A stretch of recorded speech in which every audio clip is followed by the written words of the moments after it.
ยังโสดแท้บ่น้องยังโสดแท้ โสดจักเปอร์เซ็นต์100%เลยลอยเลยเนาะบ่แม่นโซเต็มมื้อนี้บ่ โสดลายมือเลยลายมือเนาะนอนอยู่นี่บ่กลางคืนบ่อยู่นี่ก็นอนเลย อยู่นี่ก็นอนอ๋อแล้วเวลาฝนตกนี่เปียกเลยบ่น้องเปียกเลยเนาะ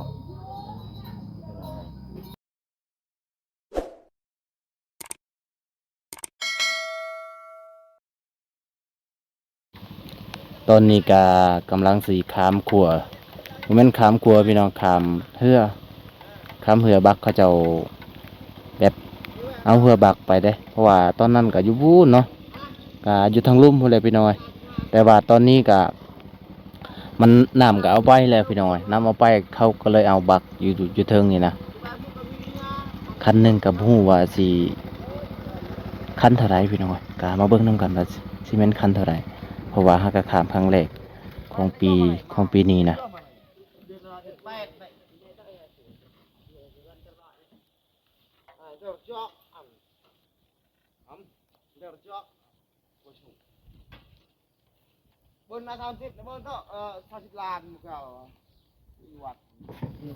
ตอนนี้ก็ขึ้นมาเรียบร้อยแล้วทุกคนเลย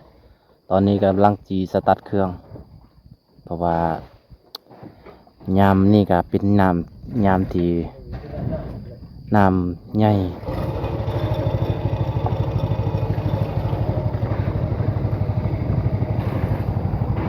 เดอซุยเนาะคันมาเล็ดละเอ็ดละคันมาเล็ดจะไป50คัน50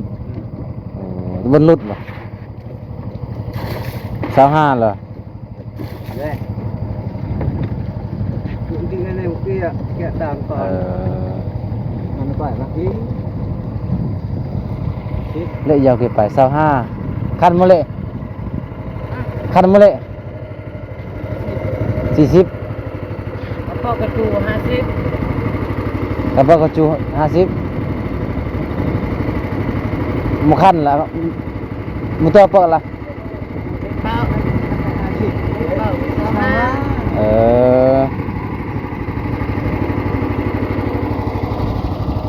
คันหนึ่งกะ25,000กีบทุกคนเนี่ยกับพอได้ไปอยู่นะ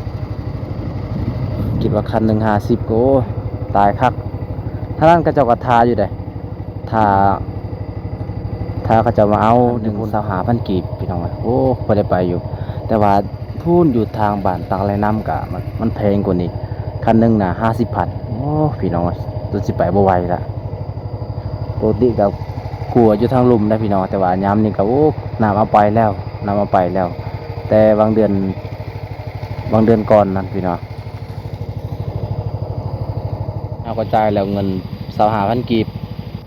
มีแต่ไปได้ทุกคนเลยถ้าว่ากลับกะ50,000กีบสตาร์ทเครื่องเรียบร้อยตอนนี้ก็จะได้ขึ้นไปพุ่นละจะได้ไปเลาะสนบทอยู่บ้านพุ่นมังมี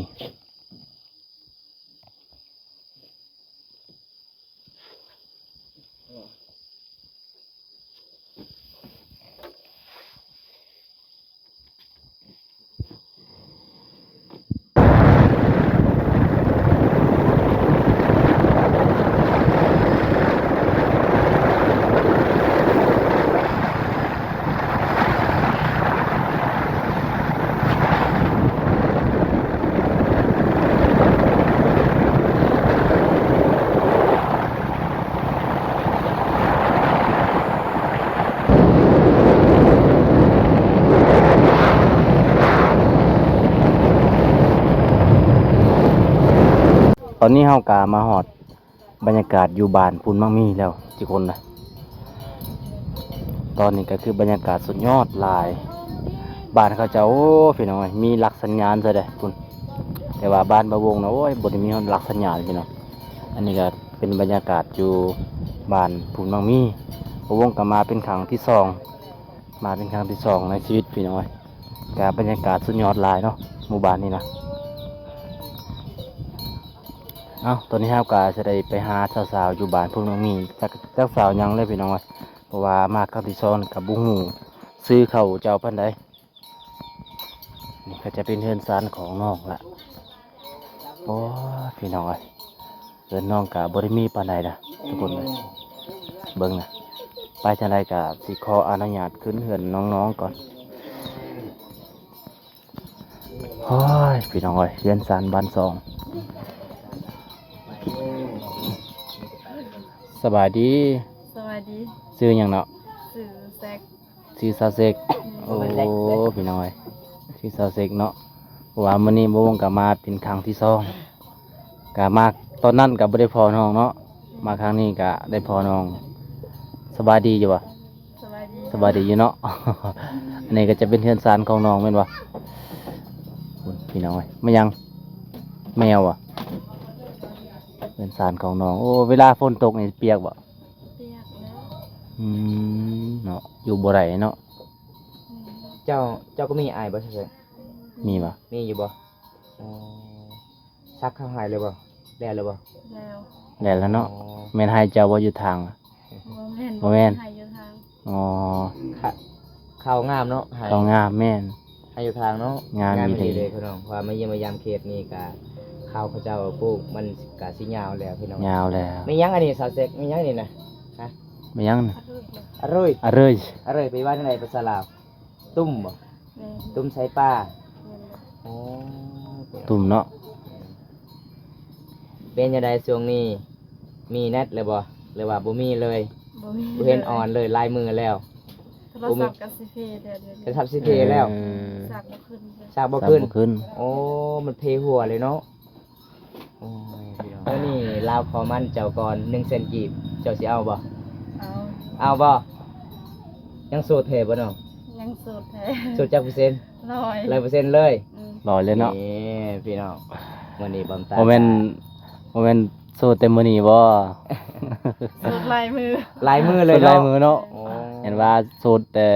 เบาบุญตากับเบาวงมามื้อนี้ว้าวเด้อ ลายมือแล้ว บ่น้องสาเหตุใดที่เจ้าโสดมาหลายมือโสดมาหลายปีสาเหตุใดเพราะเฮาว่าฐานะเฮาเป็นจังไดน้อง เพราะว่าเฮาคณะเฮาเป็นจนอยู่ โอ้ ไปนะ อ๋อ ขนาดครอบครัวเฮายากจนเนาะบ่มีไผมากเพื่อนสารอยู่ก็บ่มีเนาะน้อง อันนี้มุ่งก็ด้วยหญ้าคาเนาะพี่น้องก็แม่นี่เด้อพี่น้องเบิ่งพี่น้อง อันนี้ก็บอนจุดกะกระเซากะเสียไว้จุดเขาเนาะพี่น้อง ก็คือตอนกลางค่ำกลางคืนก็มีผู้บ่าวมาเล่นเนี่ยบ่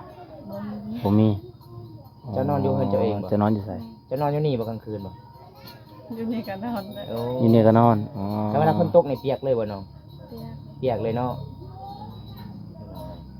เป็นน่าสงสารเลยสาวแซ่ แม่ บพี่น้อง น่าสงสารห มา ลาย เยี่ยมมายามเพิ่นเพื่อนสารสิอยู่ก็บ่มีพี่น้อง มันสิเป็นปองมาเลยพี่น้องเอ้ย อืม เพราะว่ามาเยี่ยมมายามเพิ่นมื้อนี้ก็โชคดีดีพี่น้องเพิ่นอยู่เพิ่นอยู่ศาลพี่น้องเอ้ย ได้เจอเพิ่นเนาะ แม่ ปกติก็ไปให้ไปส่วนบ่ อืม แต่มื้อนี้พักผ่อนบ่หรือจังได มีทั้งคนแล้วเสียยา อ๋อเสียยาแล้วก็พักผ่อน เสีย เนาะ หญ้าจักมื้อแล้ว ประมาณ10 มื้อ 10มื้อแล้ว อืมเสียยาเขาให้บ่หรือว่ามันตน เข้าให้ เขาให้ เอาตอนนี้บ่าวตากาสิขอมัน สิขอมันสาวเซ็กก่อนทุกคนเอ้ยนี่จักเท่าใด น้องบ่ฮู้นี่บ่ว่าอ้ายมาหาเจ้า บ่ บ่ฮู้เลย อืม มื้อนี้น้องฮู้ยังว่าอ้ายมาเซอร์ไพรส์เจ้า จักแล้วบ่ฮู้ บ่ฮู้เลยบ่ อืม เพราะว่ามื้อนี้บำตาก็จัดให้ตามขอผู้ใหญ่ใจดีจากประเทศอเมริกาพี่น้องครับบำตามาเยี่ยมมายามมื้อนี้บำตาก็สิมาเซอร์ไพรส์น้องพี่น้องเอ้ยเพราะว่าน้องก็บ่ฮู้จักเลย เพราะว่ามี FC จากประเทศอเมริกาให้บำตาให้น้องตื่มบัตรตื่มเบอร์นั่นล่ะพี่น้อง อืม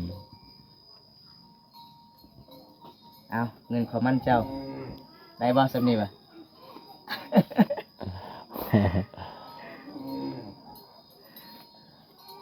เอา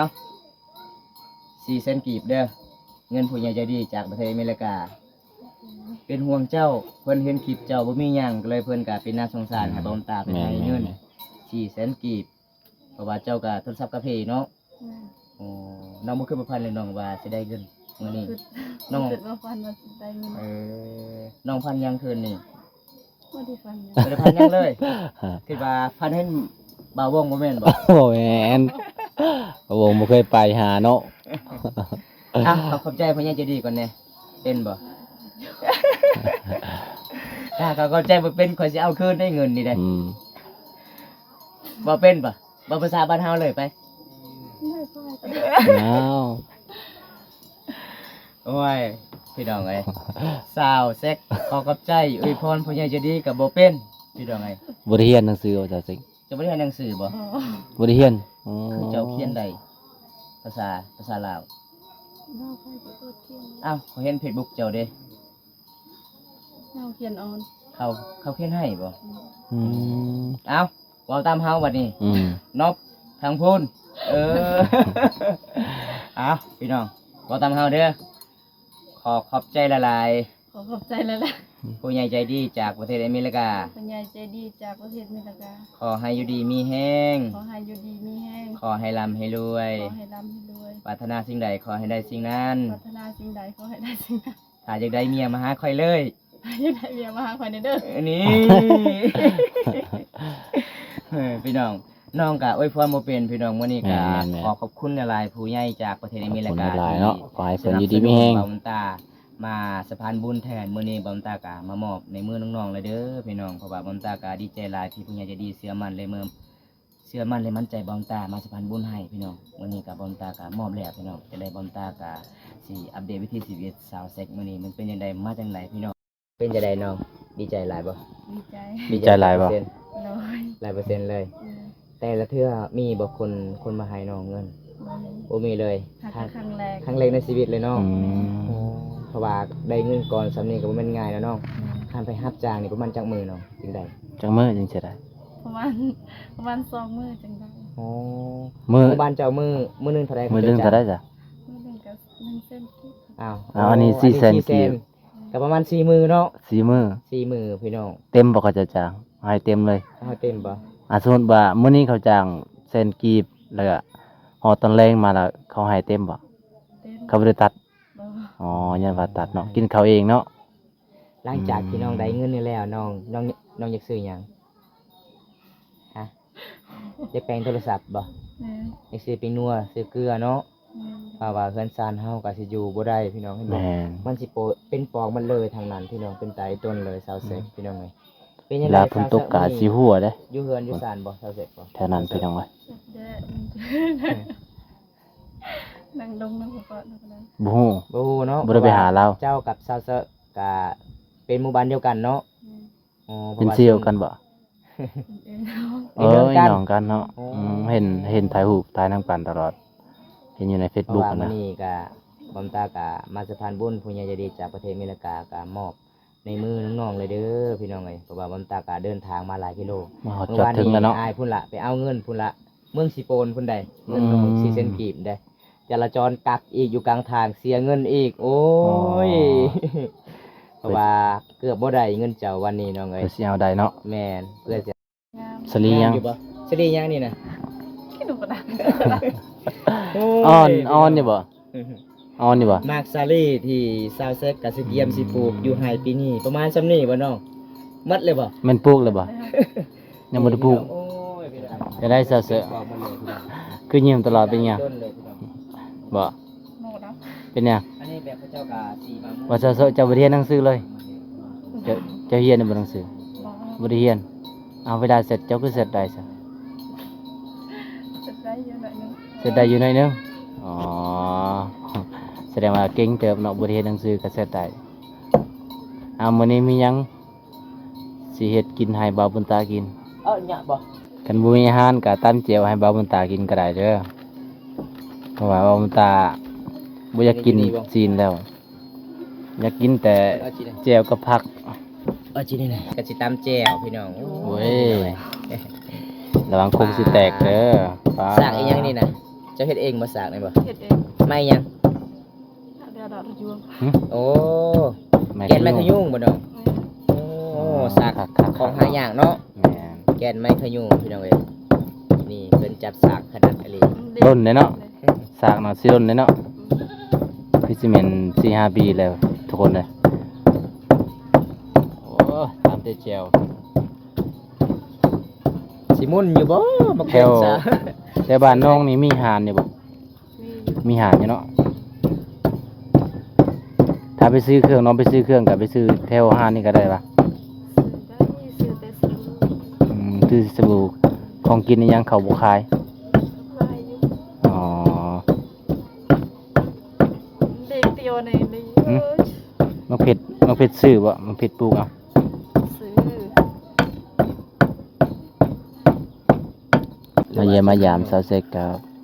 เพิ่นใจดีได้อทุกคนเลยนี่เบิ่งเฮือน3บัน2โอ้ติบข้าวแม่นเขาเจ้าเฮ็ดเองบ่สาวเซ็กผู้ใดสารนี่พอจะบ่เป็นนี่เนาะเจ้าก็เป็นบ่บ่เป็นคิดว่าเป็นสารให้ทีมงานเฮาเด้อเอาโพลิติบก็พอ ว่าชาวแซกได้ยินเขาบอกว่าปลาลายบ่อยู่เสอยู่บ้านเจ้าแม่นบ่ปลาลายดีบ่บ่มีปลาอ้าวน้ำที่เจ้าอาบตอนนั้นเดี๋ยวบ่มีปลาบ่อยู่หันบ่น้ำใหญ่หรือบ่ đi đi phun tục đó đấy bàขึ้นอยู่เดิน เขาไปหาได้อยู่บ่ ได้ อืมสำเร็จเรียบร้อยเนาะเอาบาดนี้ แบบอะไร ครับ มันย่างประกาศอะไร ไปเก็บมังยมก่อนบ่ เก็บมังยม อยู่ใส่มังยมเจ้ามีบ่ มีอยู่ มีอยู่ โมเมนต์ชีวิตหลักของเขาว่า เป็นหยังดูดคอเจ้าหันผู้บ่าวดูดหรือว่ายุงดูด ยุงดูด แม่นบ่ยุงดูดนะ แม่นบ่คือสีแดง แม่นบ่น้องเบิ่งแม่นบ่ยุงทางนี้อะ คือตะวันเทิมไปเยอะ ๆเราบนตาดีทุกคน ไป นะ หามังยมก่อนพี่น้อง ไปเดี๋ยวน้องก็สิไปเอาอยู่ใส่เบิ่งตอนนี้ก็เศร้าซื้อกะบ่แม่นเศร้าซื้อพี่น้องเว้ยโอ้เว้าผิด ก็คือเศร้าสิกเนาะเศร้าสิกก็สิเอาหมากมังยมอันนี้ก็จะเป็นส่วนของเศร้าสิกน้องสาวอ่ะงามเนาะ ซื้อหยังซิล่าฮะ คือแรก อ๋อจักบี้แหละ15 ปี โอ้โห สวยๆทุกคนเลย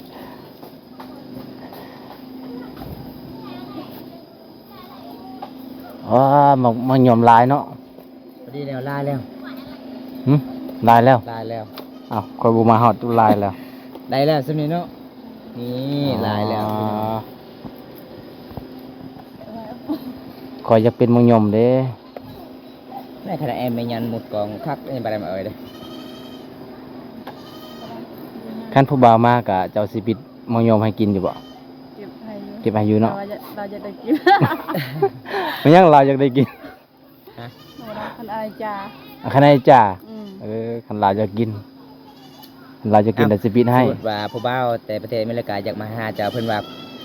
ข่อยบ่เคยกินมังยมเด้อให้เพิ่นอยากกินหยังบัดนี้เพิ่นอยากกินเจ้าได้บ่ คือสิบ่ได้เนาะ เพิ่นตอบบ่ได้เลย คันกินข่อยต้องกินกลางคืนเด้ออ้าย แม่นบ่ ไป กินกลางเว้นบ่ได้บ่ ขึ้นเฮือนขึ้นศาลก่อนน้อง นั่นไง แล้วไหม อาบน้ำแล้วบ่ จะแม่งเออ เออ เกิบจะเอาไปใส่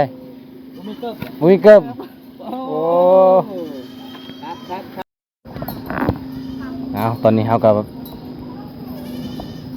มาปิดมังยมเรียบร้อย เป็นที่เรียบร้อยแล้ว โอ้ฟืนนี่ก็เอามาได้ใส่อ๋อเอามาแต่ให้เจ้าแบกไปบ่เส้นเส้นรถไทยเดี๋ยวเจ้าแบกโอ้ พี่น้องสาวลาวผมมีเกิบใส่ไปแบบนี้เลยพี่น้อง ไปแบบตีนเป่าเลยได้ทุกคนเลย เอาไป เอา เดินเห็นบ่เพื่อนสารเพื่อนประมาณสำนี้เลยพี่น้องเลย แม่น ยอรับเลยว่าเพิ่นมื้อนี้ใจก็ดี เบิ่ง ดีคนก็งามพี่น้อง ทางเทิงก็โอ้สอดมาแล้วทุกคนเลยเรือนซานบาดซออันนี้ก็คือซีเมนต์ใหม่อยู่เนาะเอา แม่แก่บ่แม่นไปดูใหม่ๆมันก็อ่าน เอาตอนนี้ก็สิล้างก่อนบ่บ่ล้างเลยคือสิแสบเนาะต้องล้างก่อนบ่ยันว่าฝนล้างให้แล้ว นางให้จะล้างเอง มาแล้วทุกคนเลยมา สาวแซกเอิ้น FC กินน้ำกันนี่เด้อ มาเดี๋ยว FC กินส้มน้ำกัน สมภาษาบ้านเฮามากอีหยังนี่น่ะเอิ้นน่ะมังยมคือกันบ่โอ้แสดงว่าภาษาบรูก็บ่มีชื่อเนาะ ก็คืออันนี้ก็คือมังยมภาษาบรูบ้านเฮากับมังยมคือกันพี่น้องเฮากับบ้านเฮากับบ่มีก็เลยเว้าตามภาษาลาวเลยพี่น้องนี่มาเด้อพี่น้องกินส้มน้ำกันพี่น้องเอ้ย มาเด้อมาเด้อมาเด้อ นี่ มันตัวบะเจอเดี๋ยวคนจีนเลยก็เสีย แซ่บเบา สุดยอด